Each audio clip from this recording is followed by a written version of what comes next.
Good morning, everybody. We'll just wait here a little bit until we have some more folks sign on.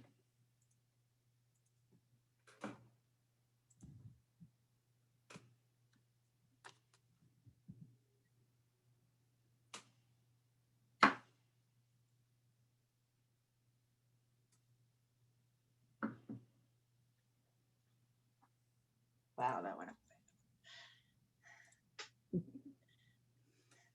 All right, we'll get started. I see that people are still signing on, and that's totally fine.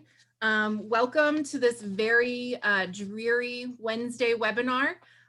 We are happy to be here today with some folks from LIHA and the Long Island Coalition for the Homeless, presenting on Section 8 housing and voucher programs and how they can help realtors and landlords.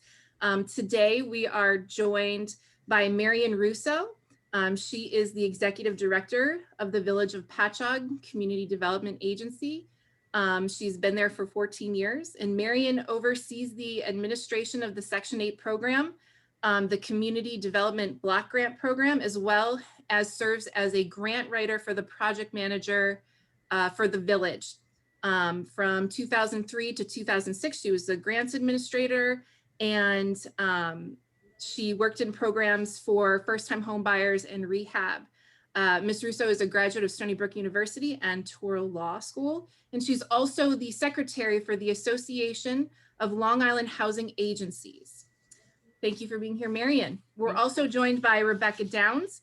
She is the coordinator for the Housing Choice Voucher Program for the Town of Southampton Housing Authority. This includes, but is not limited to, the oversight of 2 staff, management of over 200 vouchers and 30 rental units. She is currently the president of the Association of the Long Island Housing Agencies, a group dedicated to housing individuals who come together to create change and brainstorm ideas regarding the management and implementation of subsidized housing. She has a master's degree in social work from the Stony Brook University and is working and has been working in the industry for the past 20 years. So thank you for being here, Rebecca. Hi. And we also have Edna White. She's the landlord engagement specialist of the Long Island Coalition for the Homeless, a position where she's been for the last 3 years. Edna's role with the coalition is liaison to creating partnerships among landlords, property managers, participating human service agencies, homeless households with barriers to access for permanent housing. Some of her other roles entail risk mitigation, landlord and tenant education, housing counseling, and landlord recruitment. She is also a licensed real estate broker, so she's one of you guys. Ms. White is a graduate of Nyack College and has been an advocate in the community, serving on the boards of the Anti-Bias Task Force for the town of Brookhaven. She is the president of the Greater Gordon Heights Chamber of Commerce, and she's the executive chair of the Economic Development Committee and is a member of the Brookhaven Council Chamber of Commerce. And so I welcome everyone here today. For all you participants who don't know me, I'm Marlo Paventi-Diltz. I'm the Government Affairs Director for the Long Island Board of Realtors, and I'm happy to be here with you today.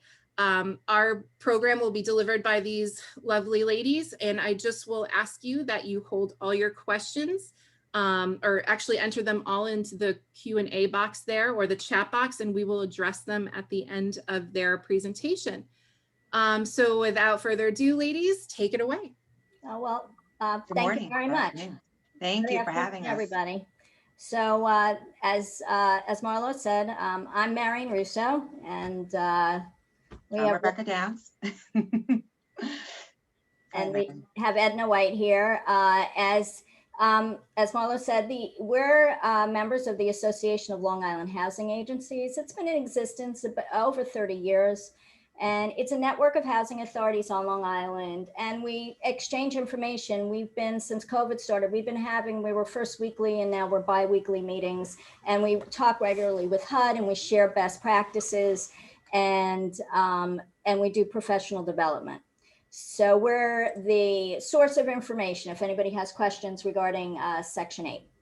And so we're going to go over the nuts and bolts of the Section 8 program and what we call the Housing Choice Voucher. and what the benefits are to landlords and realtors in working with housing authorities and voucher holders. And as Marlo said, Edna has experience in housing searches, so she's going to chime in because I think Edna approaches it from a different viewpoint than Rebecca or I. And so we felt that that was good to have someone from the industry who could help with, just add that other aspect of it. So what is Section 8? It's what it is. It's a rental subsidy program, so it pays a portion of the rent. And why is it called the Housing Choice Voucher Program? That's because the tenant gets to choose where they live. Unlike what people might think of as public housing or the projects, where you have a building that's owned and run either by the Public Housing Authority or an owner of the property that's in a subsidized program. This is where the tenant gets to look for where they want to live. So I don't know, Rebecca, if you had anything. Here's the requisite history of the Section 8 program that started in 1937 and was originally what I was talking about is those projects, buildings that you may have seen. And now they've added the Housing Choice Voucher Section 8 program. And so what's the program look like today? And specifically, what does it look like on Long Island? It's the largest rental subsidy program in the country.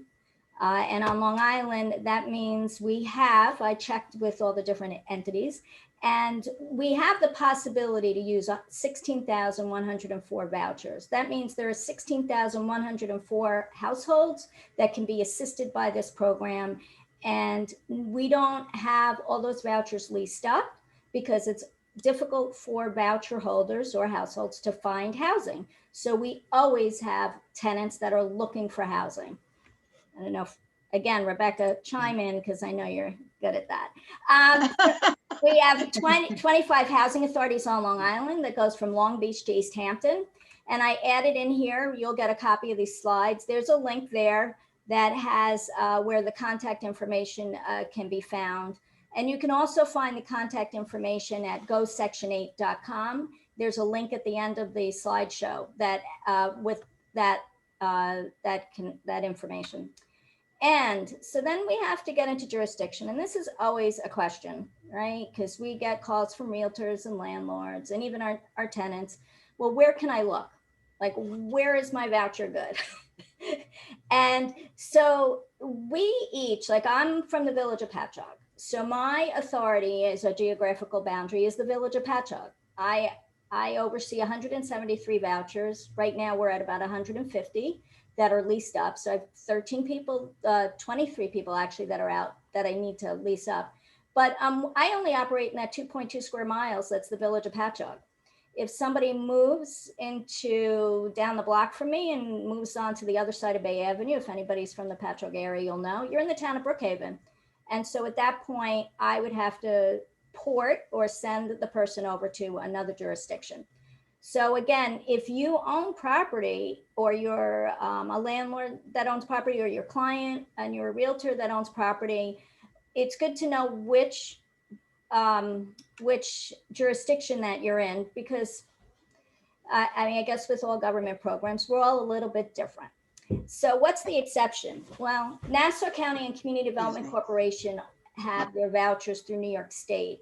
They don't have an individual contract with HUD. So Nassau County has jurisdiction throughout Nassau County. So if you work with Nassau County Housing, that's you would be able to have your participant, no matter which township or what area in Nassau County, they could move without having to change their paperwork or move their paperwork to another agency. Same thing in Suffolk County for Community Development Corporation of Long Island.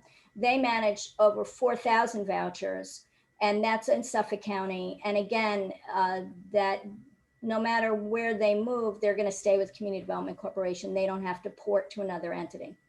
So I think what Marion's trying to point out is that if you have a tenant who's looking, and let's say you initially started in the town of Southampton, but they find a unit within Brookhaven or Riverhead, they can move to that unit. They might have to do some work on their end, but that still would be somebody that you could potentially rent up and get potential business from, because you don't have to say, okay, well, you know, you could find them a place anywhere. We're not looking to limit people to any particular area, although most of our tenants like to stay in their areas because that's where their family is, their schools are, their kids' friends are.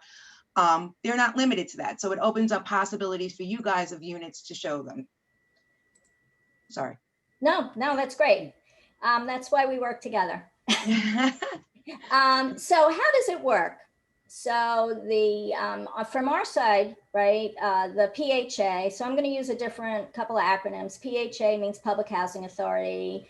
HA means Housing Authority, and I kind of go between the two. Or sometimes I use agency. They all mean the same to me, so I hope that's not too confusing. So we receive funding from HUD, and that allows us to pay a portion of rent to the Section 8 participant. And the amount that we pay, it's usually the difference between 30% of the participant's income and the actual rent. It's a lot. So if the tenant's income goes down, and this is really important during the time we're living in now, if the tenant's income goes down, then our portion, the PHA's portion, goes up. So you never have to worry about whether or not the tenant's going to be able to make the rent, because if something happens with their job or their hours get cut, then we just do a recalculation and our share of the rent goes up. Now the tenant pays their share directly to the landlord, and that's a requirement. And that's another positive about this program, is that if the tenant doesn't pay their portion of the rent, that's a violation of program rules, and they're in danger of losing their Section 8 voucher, which is something that they want to maintain. So just to build on what Marion's saying, so the relationship, as she's going to go through the slide, there's a relationship between the landlord and tenant, the landlord and the housing authority, and the landlord and the housing authority and the tenant. So it's kind of like a triangle. And the relationship with the landlord and tenant is the same as any other person who is looking for housing. They have to follow a lease, they have to pay rent, they have whatever you have in your lease as a landlord, they have to still follow that.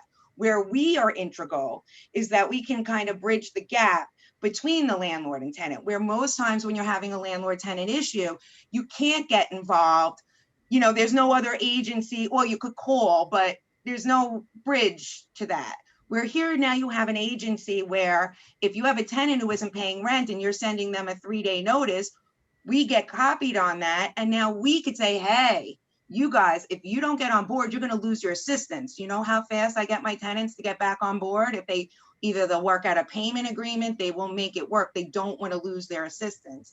Similarly, it does keep the landlord in check, as far as if it's a landlord who maybe isn't doing the right thing. And I'm not saying that that doesn't happen, but sometimes landlords don't do the right thing. So we're there to help the tenant as well, to say, hey, Mr. Landlord, if you, or Mrs. Landlord, if you don't do this, we can now take this assistance away. So there's that balance.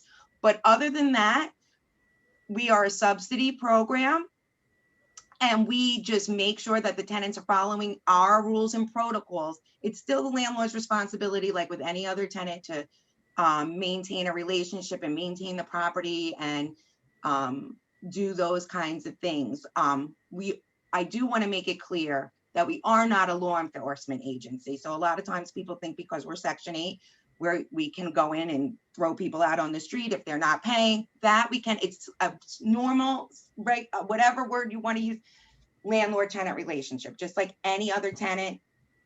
A Section 8 tenant is the same, just that you have that extra piece of security with us, because typically tenants want to comply so they don't lose their assistance. So they will do what they need to do, where you wouldn't have that with a tenant who did not have Section 8. So I look at that as a perk to landlords, most definitely.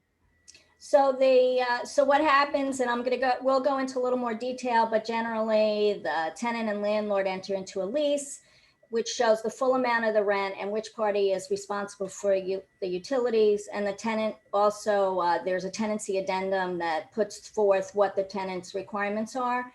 And then the landlord and the PHA, we enter into a housing assistance payment contract. And these are all required forms through HUD. So through the the Department of Housing and Urban Development. And so what benefits can you expect? And then we kind of talked about this. It's a consistent tenant base. We always have tenants looking for housing. It's sure money because you're going to have reliable and timely monthly payments. We're required to pay by a certain date because I do monthly. I do monthlies. I only do monthly. So our payments go out by the latest, the 5th of the month. And that's only if there's a holiday. Our payments go out the 1st of the month, every month, unless it falls on a weekend or a holiday. And we were required to do that, and HUD checks on us to make sure that we're doing that properly. So you know that we're going to make our payments regardless. We pre-screen our tenants. When anybody gets on the program, we're going to do a criminal background check, which we're required to do at this point. And we also want to see what their income is. We need to know because we're going to determine what their portion of the rent is. And we're going to look at their documentation. We have an expedient process. Every office is a little different, but I can say in my office, we can usually turn around the leasing process for us in maybe a week, 2 weeks at the most. I would agree, 2 weeks probably max on us, as long as all the paperwork's in order. Right. The landlord will, depending on the town requirements, have a rental permit.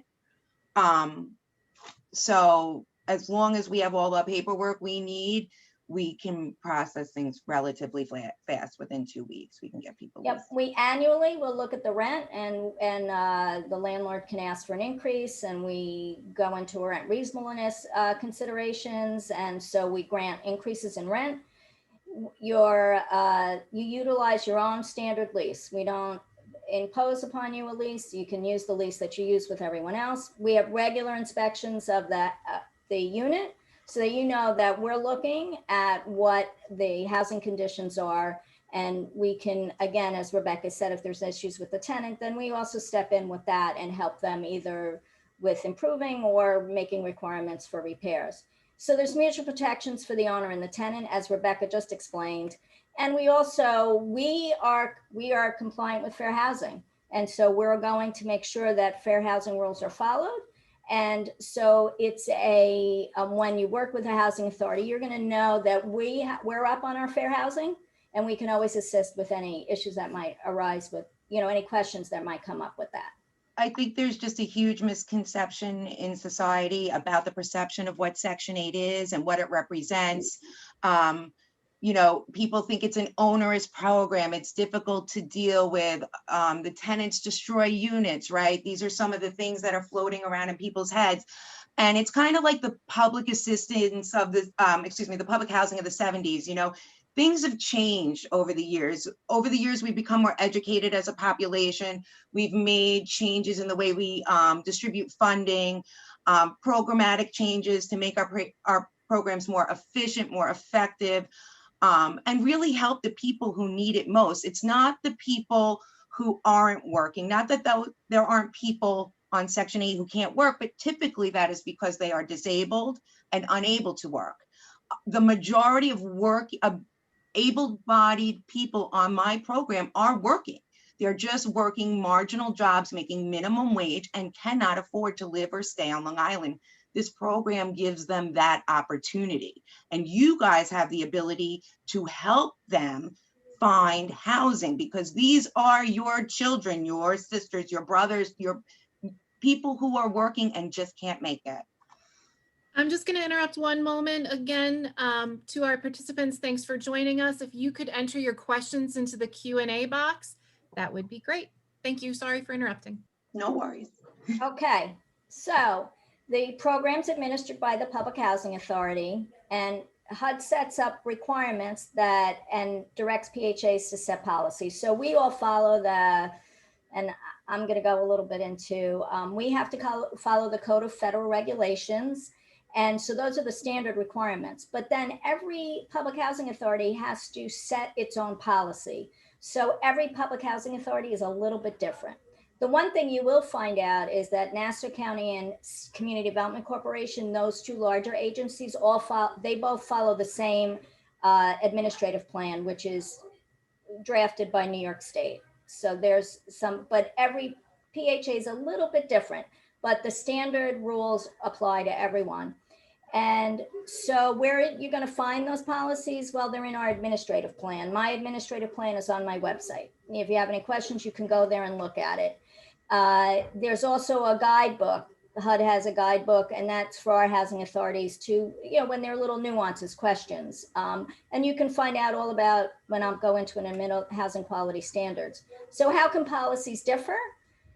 I just wanted to interject too as well, Aunt Marion, I'm sorry. No. We on our website have just uploaded what we call a landlord briefing that we have available on our website that goes through the program step by step for any landlord who's interested in being on the program. So if you have, and when we share the presentation, hopefully I'll add this to our list of materials. If anybody has a landlord who's interested, it's a really great video that goes through all the kind of nuances of Section 8 and has helped several of my landlords during COVID be able to get, a better understanding and actually get on board and start taking the program. So there is that out there that you can pass on to your landlords. So if they are apprehensive, like, hey, this is something that you guys can watch to get a better understanding of how you can help people in our society and help people find housing that's affordable, because we all agree that that's a problem.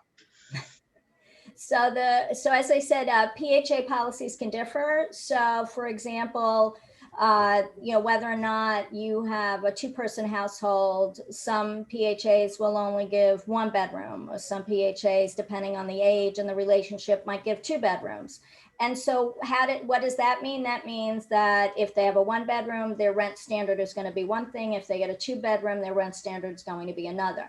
So again, we set our own payment standards, which we'll go into in a little bit about what that means. This is where it gets confusing. Right. Which is really confusing. For us too, so don't feel bad. We're going to try to clear it up a little bit.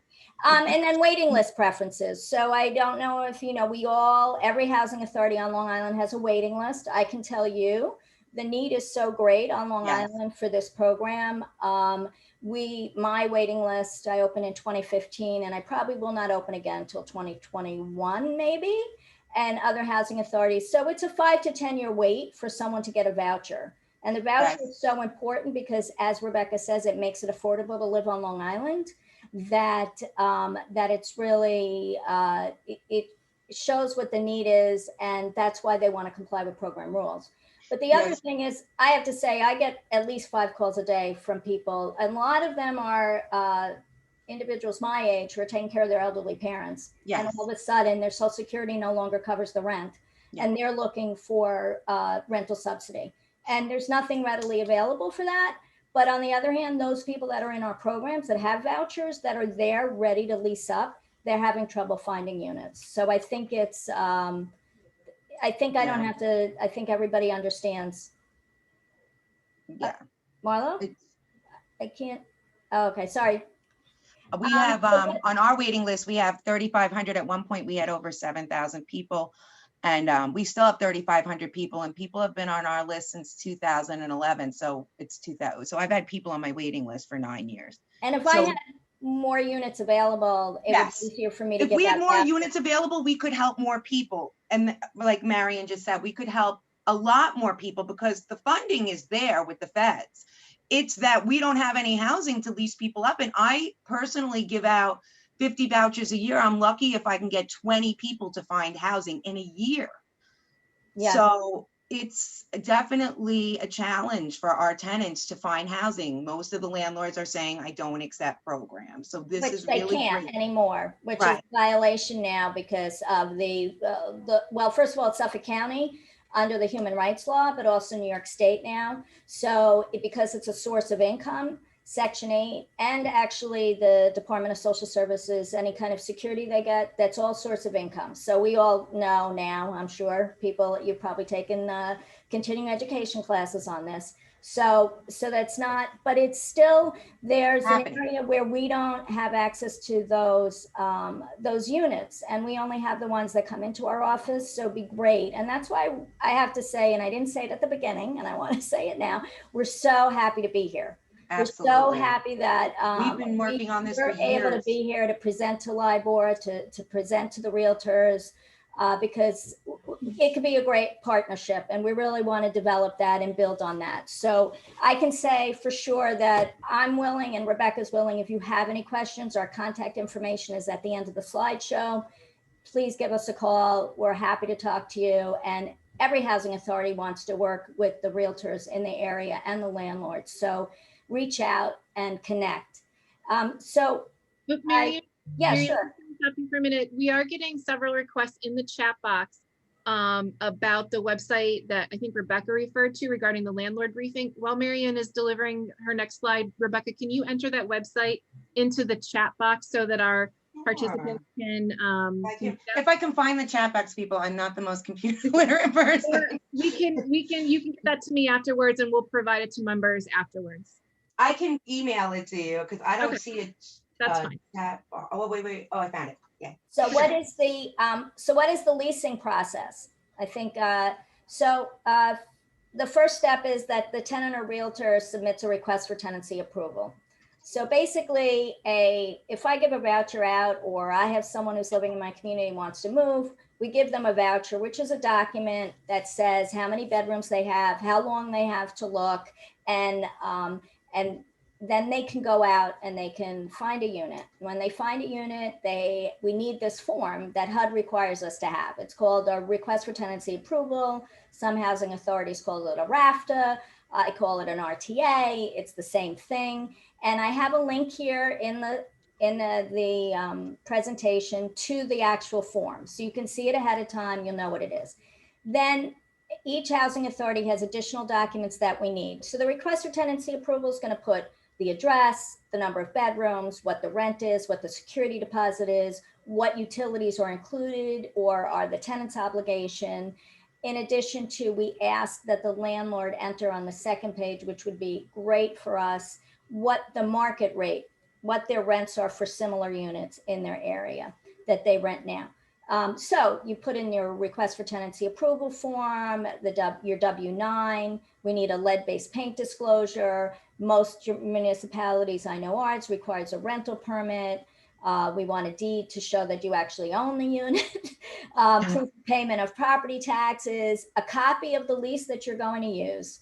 And certain agencies, Rebecca, I don't do direct deposit. We still mail our checks, but Rebecca, you do direct deposit. Yeah, we do direct deposit. And just to build on that a little bit, when you mentioned we need to see you own the house, just like we have tenants who fraud and we work diligently to catch that fraud, which is another misconception, we also have landlords who try to commit fraud. So would be nice to have a realtor in between that to make sure that this is legit. This is the person who owns the property. We've seen this happening, right? On Craigslist, people are renting places that don't actually exist there, and they're usually taking advantage of our tenants or people in our tenants' position. People who are desperate for housing, who, will do anything to get, I'll send you $1,000 to give me the key. So it's really beneficial to us as well to make sure it's a legitimate landlord and that our tenants are getting quality housing under that. And we do direct deposit. So like, for example,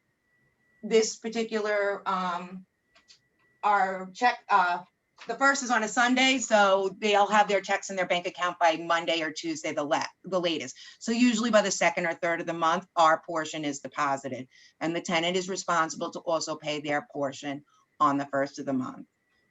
So what are some of the tips about RFTAs? Sometimes there are certain agencies that require their form, and so the tenant should know that. They should be the one to provide you with the request for tenancy approval. And make sure that they have the right one. And if you want to be proactive, you could check with the housing authority, because this will ease the processing, and it'll help out the landlord that you represent.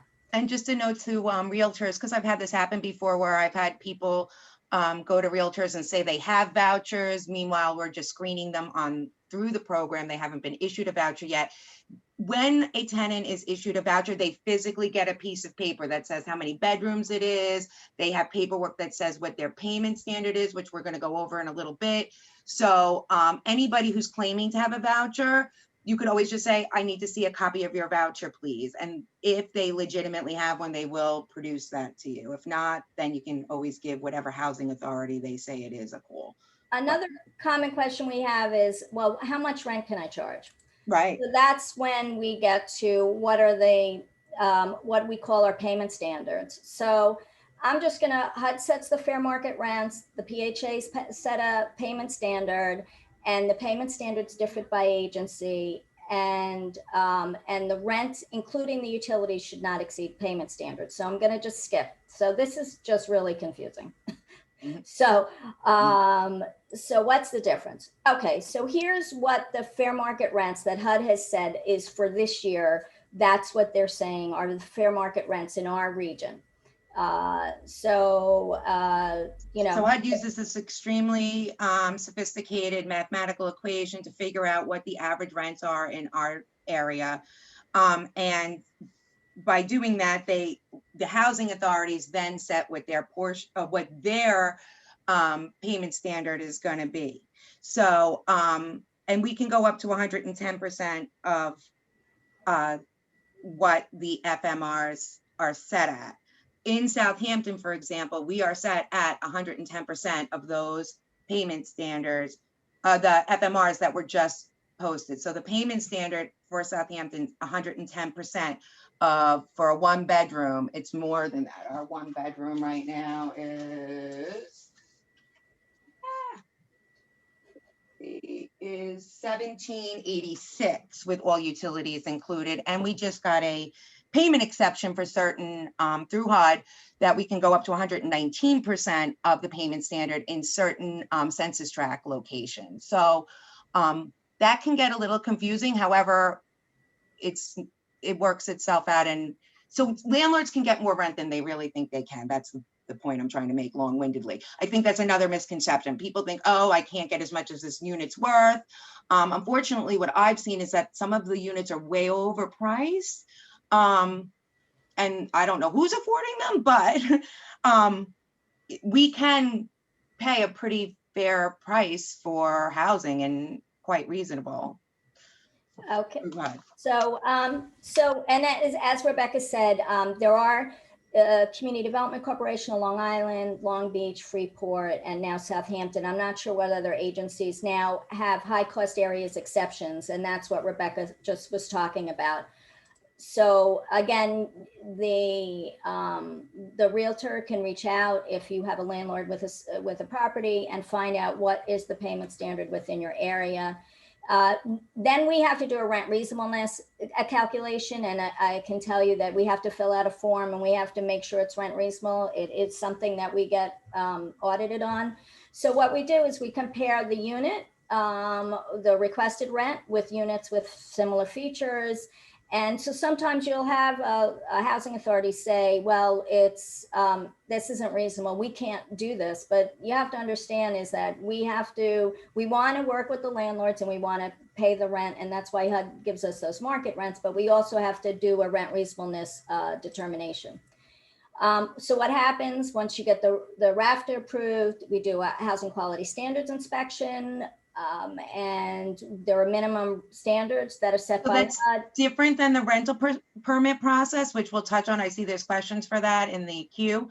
That's different than the rental permit process. The rental permits follows the state standards. Those are much more strict. So if a landlord can get a rental permit, they're going to pass Section 8 because Section 8's a lot less restrictive.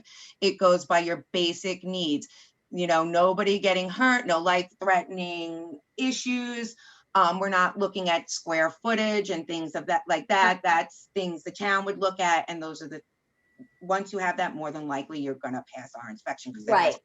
I mean, I think that's a little bit different for my jurisdiction. So, so again, those are the little nuances that you find out because we adopted our building code as our standard. And so our building code does have. Well, right. So to get the rental permit, then they're going to pass Section 8. It's the same inspection. Right. Okay. So security deposit, the tenant pays a security deposit. What if they don't have security deposit? Well, then they may make an application to Department of Social Services, but now it's currently only for emergencies. So, and now there's some funding available now during COVID for security deposits. And I'm just going to say, I'm sure everybody's aware of the tenant protection law. So we just recommend that you be familiar with that, that law, which I'm sure you covered that. So everything's good to go. Final steps to leasing up. The landlord signs a HAP contract with the housing authority. The tenant signs a lease with the landlord. Actually, I say the tenant signs the tenancy addendum, but that's actually the tenancy addendum has to be included in the lease. And I'm sure there's housing authorities on here that are saying, yeah, maybe that's a little, and the tenant has to pay the security deposit, and then that. So, so the mutual protections, as Rebecca explained, you know, the tenants are protected from unexpected decreases in income. And I told you that the housing agency will recalculate the rent. Which is a wonderful feature, especially when something like a pandemic globally happens and people lose jobs in minutes. We were able to, and HUD was very instrumental. In fact, we just connected with HUD, and we have regular meetings with them, especially during the COVID process, where we were able to make adjustments, get landlords paid, make sure that they were still getting paid, to make sure tenants were able to stay housed, get the payments out expedited. So it really, where we would normally have had to wait for certain verifications, HUD waived those for us. So it really, they didn't have to wait for unemployment to come in. We were able to put their rent portion down to 0 until the unemployment came through. So really helped save a lot of tenants from being in a really, and landlords from being in a really bad position during COVID. So, so we're gonna, because we're at 12:38 now, so I want to be mindful of everybody's time. So we're gonna maybe rush through these, but because we want to leave time for answering questions. Yeah. And there are a lot of questions, so I just wanted to prepare you. So though the landlords, every landlord should screen their prospective tenants just the way they always do, but you need to know that the housing authority, as I said, when people get on our programs, we do a criminal background check, because you know, individuals who have a violent or drug related criminal activity background, they're not permitted to have Section 8, but there are certain requirements regarding that. But obviously, that also tells you that we're looking into what they're doing and also what their backgrounds are. You have an opportunity to help, as Rebecca said, low income, elderly, disabled, veteran households, and a lot of families with children. And yes, providing them with a roof over their head allows them to be successful within our society. And so over 50% of our vouchers are elderly or non-elderly disabled families. absolutely. And about 45% of vouchers are single parent families. So misconception blown, right? Like we have this perception of what we think people on Section 8 look like. It's mostly disabled people who are unable to work. It's not people who are living off the system like we might have thought previously in years. It's really there to help people who normally just wouldn't be able to afford to live on Long Island. And I know we're pressed for time, so I won't talk too much, but as far as the process for a Section 8 tenant, you're going to treat them the same, again, as any other tenant. They're going to get the same lease. They're going to get the same screening procedures. You can't screen more for a Section 8 tenant than you do for another tenant. It's the same process, just like any other person. So, and although landlords aren't obligated to accept Section 8, every Section 8 applicant, right? If you do a background check, you feel it's not for their properties, it is an indicator that the property owner is participating in fair housing initiatives. Acceptance is not a safe harbor, and you should always check with your legal counsel regarding fair housing standards. Absolutely. Portability, the choice is housing in, oh, I should have meant in housing choice voucher. After the first year of the program, a tenant can move wherever they would like. I've had tenants move to Florida. I've had tenants move next to, to Islip, Brookhaven, happens regularly. So I think I went into that earlier. I'm not gonna, so these are helpful links. Oh, we're at the end. These are helpful links. The general Section 8 program, I put in the link to the Section 8, the HUD office. Fair market rents, probably that's just for information. We've already presented that information here. You have contacts for the housing authorities here. And then you can go to gosection8.com, and the housing authorities are listed there, as well as connection to their website. So I think we got through to the questions. And what time is it? It's 12:41. 12:41. We're only 5 minutes out of our time, so we're good. Do you have a slide with your contact information on it? Yes, next. There Why we don't you go. throw it up there? We'll leave that there for our attendees. There are 56 questions, and so we're going to do our very best to get through as many as we can in the last 20 minutes that we have. But participants who are here viewing today, feel free to jot those emails and down. And if we don't address your question, or if you have further questions, our panelists have they're here to answer any of your questions. So I'm just going to jump right in. Again, if you still have questions, enter them into the box, and we'll try to get to them. The first question I have here is, if you rent to Section 8, then in future, house will be just Section 8 renters, or can it be changed to a normal renter? No, it could be changed to a normal rent. Well, normal. It's just like any other. Yeah, it's just like any other. If that tenant moves out and they want a non-Section 8 tenant in after that, that's fine. They could do that. We encourage them to stay with us. Non-Section 8, like I won't take it because they're Section 8, but you can just switch to another tenant. You're going to market it the way you would market any unit. And if you happen to get a Section 8 voucher holder, then that's who you rent to. If you happen to get someone who doesn't have subsidy, then that's who you rent to. There's no requirement that it maintained once you're in Section 8, you're always in. It's not that type of a program. The next question, it's a little confusing, but I think that the gist of it is, when it comes to privacy, you know, housing authorities work with clients, and some of the landlords and brokers might be privy to information, some information they might not be privy to. So maybe you can touch on a little bit about the privacy issues that you face, and what realtors know and what landlords know with regards to, you know, if they're working with an organization or a service agency or anything like that. As far as like if a tenant's working with a service agency, the rights that the landlord would have. Yeah, so the question. So the rights of the landlord are going to be equal to what a non-Section 8 tenant is. I can't share income information. I can't share either way. I can't say, oh, well, this woman's wealthy and that's, or this person just lost their job. It's not up to me. What I can let them know is there's been a rent change. Sometimes tenants and landlords will have those conversations on their own and come to me, but for the most part, we do our very good due diligence not to share any personal information any more than any other tenant. And I think that's why I want to emphasize on that. This is like any other tenant. If they're not willing to share the information with you, we can't give it to you, unfortunately. In some cases, unfortunately in others. And then if a realtor is working with a Section 8 tenant to help them find housing, then we would need a release from the tenant to say, yes, you can share my information, because we do have requirements under the HUD guidelines to protect personal information. And so just as we work with anyone, as long as the tenant is okay with that, then we can share the information. Is that answer? I'll accept an email from a tenant. Like if a tenant emails me and says, yes, you can speak to my realtor, or I speak to them verbally on the phone, I will do that. It doesn't have to be like this long drawn out formal form. And I think that again goes by the housing authority. Yeah. But I think we want to help our tenants, so that we're going to work with you.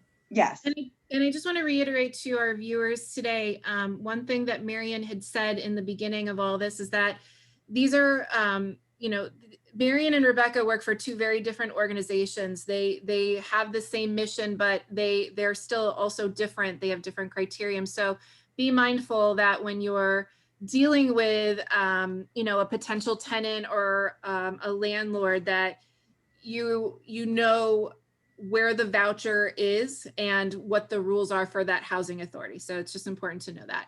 Thank you, Marla. Sure. The next question is, if a tenant does lose his or her job, does Section 8 pay the total amount of rent? Yes. If they have no income, yes. Yep. Are landlords with buildings with 6 units or more required to accept vouchers like Section 8 or city PHEPS? If landlords refuse, what is their consequences? 4 or more units, they cannot discriminate against income. Is that correct? Marion? Yeah, 4 or more so if units? you, whatever, I mean, it's the New York State law. You can't say I won't accept programs. So If it's you- a safe yeah. harbor not to say I won't take programs. Right. You know, it's Correct. pretty simple. Just, you know, treat the Section 8 participants the same way you would treat any other tenant. And don't, you know, our payments are considered income, and saying that you won't accept Section 8 or choose not to participate in the program may open you up to a fair housing investigation. And I think everybody wants to avoid that. Absolutely. And they can also make a complaint with the Suffolk County Human Rights Division. And then you could also get investigated and potentially sued under that. So you don't, it's not something you want to mess with, I'm sure. Nobody. I'm But I don't know that people know the laws either. It's just, Sure. it's not that people are trying to do the wrong thing. They just don't know what the law is in some cases. I'm in the chat box, a question did catch my eye. It says, is this for Long Island or across New York State? Just for those who may have tuned in late, you know, we have 2 folks from 2 different housing authorities. Housing authorities are unique in their jurisdiction. So if you are in Huntington, there is a Huntington Housing Authority there. If you are working with someone who lives in, you know, Southampton, Rebecca would be your gal. So you just want to make sure that you take a look. If you're working with someone in a particular area, you want to make sure that you check and see if there's a housing authority there. I believe Marion said in her slide there, that second to last slide, there was a link to a list of housing authorities. And again, we'll provide these slides here shortly after our presentation, along with this. Section 8. And I just want to add that what we talked about regarding the process and the payment standards, et cetera, that's standard throughout the country. Yeah, So there's Section 8 in every state, every continental state, including Hawaii, Alaska, Guam, and Puerto Rico. So the program rules regarding the process of leasing up is the same. So so hopefully that's helpful. How they're implemented may be a little different, but they're the same. Okay. You know, federally regulated rule that we have to follow. Right. So our next question is, what happens when a building is sold and a landlord changes? Can they keep the Section 8 tenant? Yes. Yes. We love that. So we would just need the proof that the building was sold. Right. You understand where the payments are going to be going, but we definitely would encourage landlords to maintain their tenancies.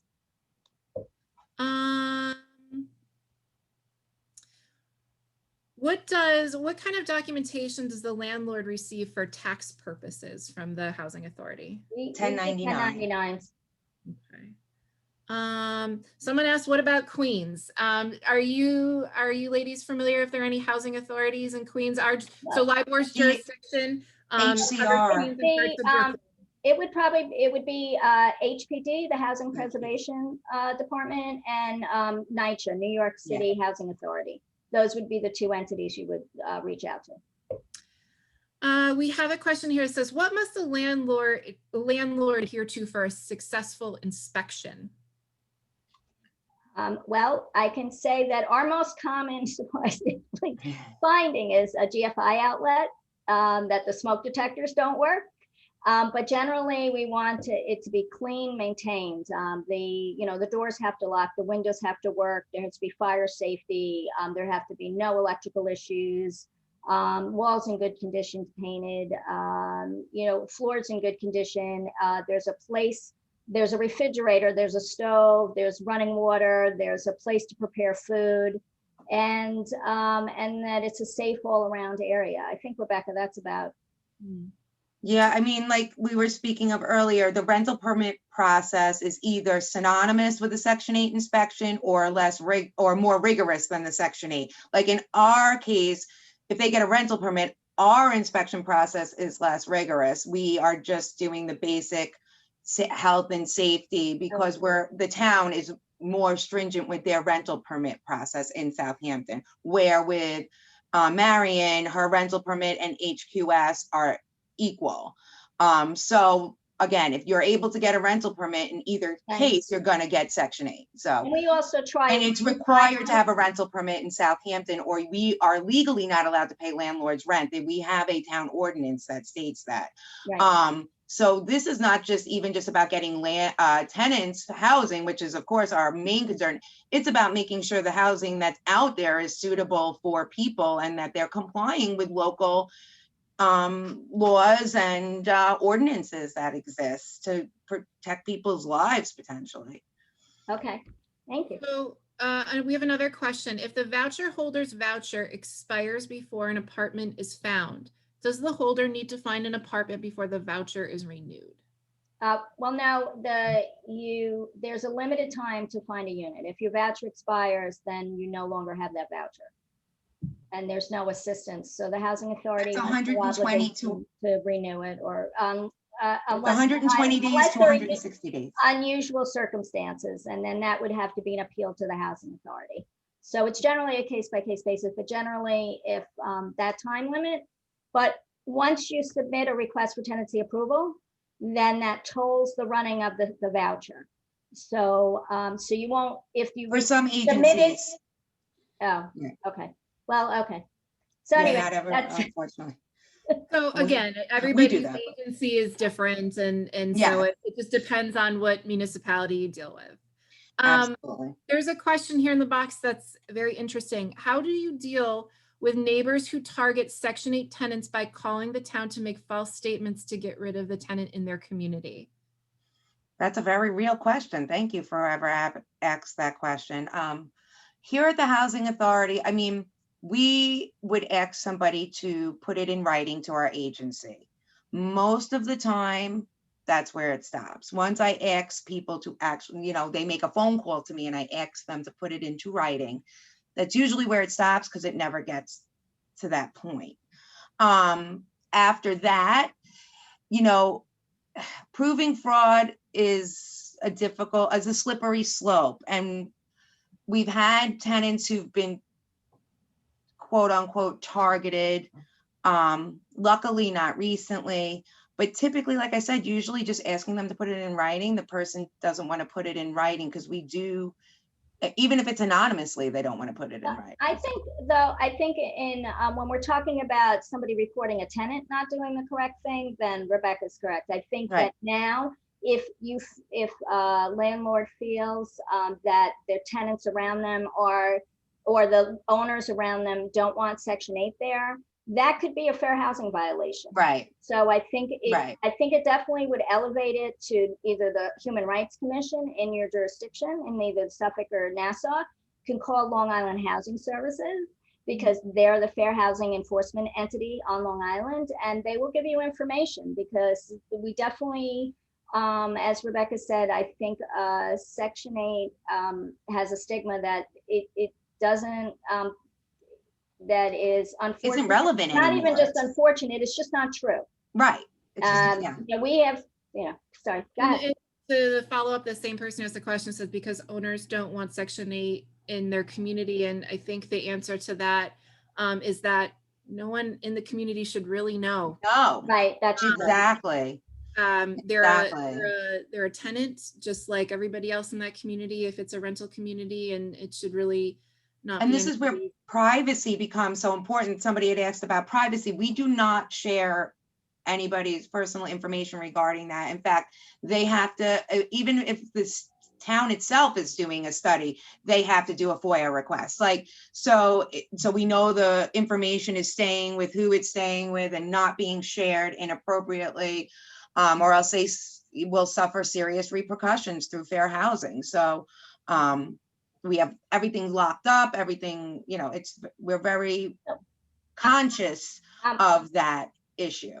So I have a member in the chat who said earlier that maybe it would be a good idea for housing authorities to create a packet for realtors to present to prospective clients. Oh, that's a wonderful idea. I don't know if that's something as each housing authority wants to work on their own, or maybe your association as a standard, but thank you. I I did see your client or your comment, Stephen. We Yeah, have a I little think cheat that's sheet that something we could we share. will work on. We will, LIHA will work Yeah. on that. And And we have like a little cheat sheet with like the 10 most valuable things. I think I don't know if it was in this thing, but it's like that they could at least start with for now, that they could say, here's the 10 we will best work on points. a trifold or Yeah. something that shows the benefits, and that's something that we'll be working on.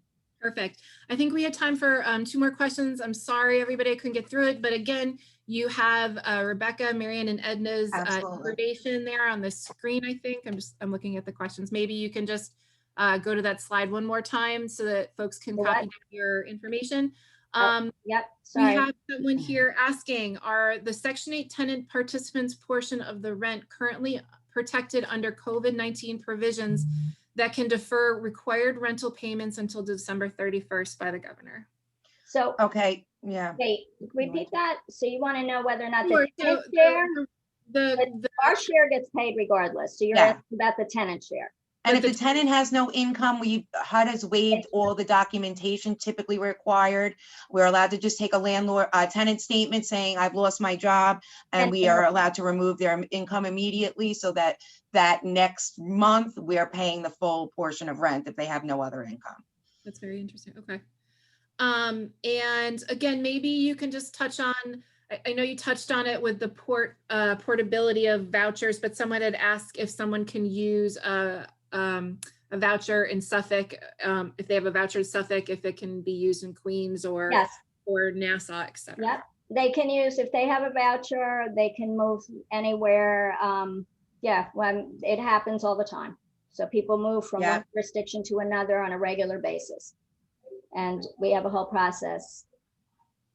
Okay. I'm gonna say that we're gonna cut it off here, and there are a lot of questions, and so folks, if I didn't get to your question, I would jot down your question or your these email addresses here on the screen. You know, sorry, Rebecca and Marianne, you might get a deluge of emails, but that's okay. To me, that would be a good. I'm thinking the same thing. I am so excited that people are asking questions. I'm so excited that we're able to share this knowledge and hopefully get more landlord participation. I mean, that's our ultimate goal, since that is the reason we can't, people aren't able to utilize their vouchers and they wind up losing it and then they're in a shelter. And I just want to say, the same thing. It's we're so happy to be here. We really look forward to working with the realtors and landlords. We have tenants waiting and looking for units. We have money to pay their rent. We just need to make the connection. And before I also want to say that although Edna didn't chime in, I know Edna was really instrumental in helping develop this program, because I think I'm generally looking at it from a housing provider's point of view, and it's very helpful for us to understand what the needs of the realtors are. What is the information that you need? And that's what we want to learn how to provide, because we want to help you do your job. We want to help you help our clients find housing. And so whatever we can do to do that is a win-win for everyone. So I want to thank again for being here. Yes, and we are very appreciative that you're here. Just a couple of housekeeping notes. To our members, Section 8 isn't the only program out there. There are a lot of other programs out there that are like Section 8 that provide subsidies for folks. So if you have any questions, feel free to reach out to me. Edna and I have worked together in the past, and we're going to work together in the future to provide good resources for you. These slides and this recording will be made available shortly at lirealtor.com/COVID. And I saw someone ask for my email address. You can send me emails too. I am mpaventi, that's PAVENTI @lirealtor.com. If you have any questions or need to be connected to these lovely ladies here. I hope everybody has a wonderful, wonderful, wonderful Wednesday. Stay dry and stay safe, everyone. Thank you. Thank you, everybody. Thank you. Thank you, guys. Thank you so much. Have a great day. Bye-bye. Great one.